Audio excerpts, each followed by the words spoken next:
IIT बाबा। प्रयागराज में आयोजित महाकुंभ में आए सन्यासियों की भीड़ का शायद सबसे मशहूर किरदार। शिव भक्ति में मदमस्त एक ऐसा मलंग जिसने लगभग पूरे महाकुंभ की महफिल लूट ली।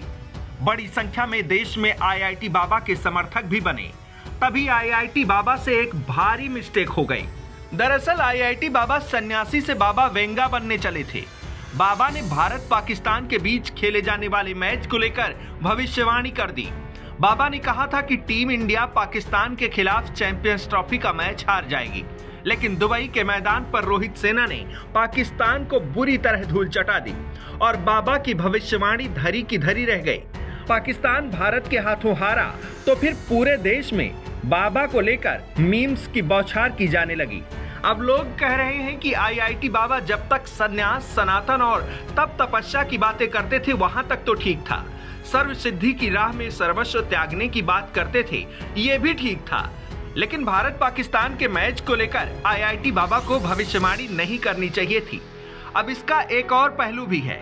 अगर भारत पाकिस्तान के हाथों हार जाता तो आईआईटी बाबा वाकई बाबा वेंगा बन जाते, जिनकी भविष्यवाणियां सदियों से सच होती हैं।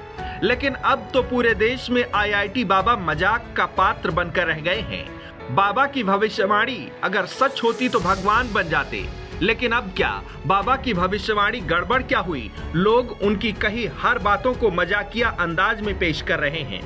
बाबा अपने इस दिव्य ज्ञान के लिए पूरे देश में लोगों के निशाने पर हैं।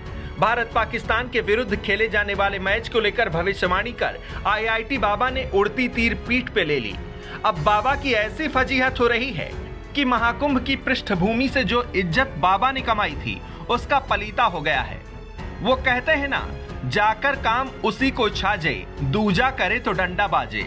आईआईटी बाबा जब लाखों का पैकेज छोड़कर संन्यास मार्ग पर निकले और महाकुंभ में वायरल हुए तो बड़ी संख्या में लोगों ने उन्हें गंभीरता से लिया। उनका अंदाज, उनकी हंसी, उनकी बातें, हर कोई बाबा को पसंद भी करने लगा था। लेकिन ऐसी गलत भविष्यवाणी कर बाबा ने सारे किए कराए पर पानी फेर दिया है। अब बाबा ने तो यह भी कह रखा है कि भारत चैंपियंस ट्रॉफी भी नहीं जीतेगा।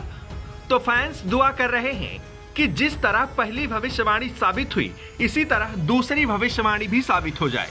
बाबा की बातों का मजाक इस कदर भी बन रहा है कि उन्होंने यह भी कहा है कि उत्तर प्रदेश के मुख्यमंत्री योगी आदित्यनाथ एक दिन प्रधानमंत्री बनेंगे और देश के प्रधानमंत्री नरेंद्र मोदी राष्ट्रपति बनेंगे। अब बाबा की इस भविष्यवाणी को लेकर भी खिल्लियां उड़ाई जा रही हैं। हालांकि होना यही चाहिए कि एक तपस्वी, एक सन्यासी सन्यास परंपरा की बात करता, सनातन आस्था और उसकी गरिमा की बात करता तो बेहतर होता। बाबा की इस भविष्यवाणी से सनातन गरिमा को भी ठेस पहुंची है। शायद इसीलिए अब आईआईटी बाबा पूरे देश के निशाने पर हैं। डेस्क रिपोर्ट, आज की खबर।